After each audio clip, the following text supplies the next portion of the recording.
ang Diyos itugot yun nga tagay sila igayon nga yung panguna-una nga magpakasal gid sila kay ilag yung gidawat ang sakramento sa kanang gitawag og kaminyoon.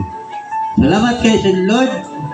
O salamat sa nabot nilang Diyos og iba nga sa ilang pag sabot-sabot nga nakabot nila nga ano yung mga panahon na nagpakasal gid sila.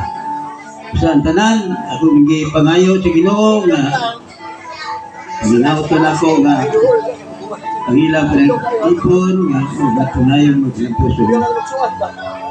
Ang akong gipangayo nga sa Ginoo nga tagal ko dugay ta kinagos Ginoo maka hatag pa ko mayong mga may mga suggestion po nila nga kay ang tinuod lang kaning minyo na ta kung natay ginikanan isa pa kung siya kawala sa gawadan sa itong ginikanan basta kay na itong ginikanan lamig yung kayo nga bisan kung di magatabang manggaling yung sa imong mga gikinahanglan pero lamig kayo nga gusto musumbungan nga kay sumbungan sa imong mga problema nga ginagmay. Salamat ko sa Lord nga ani kayo na nga ilag yung nakabot ang ilang gitingwa.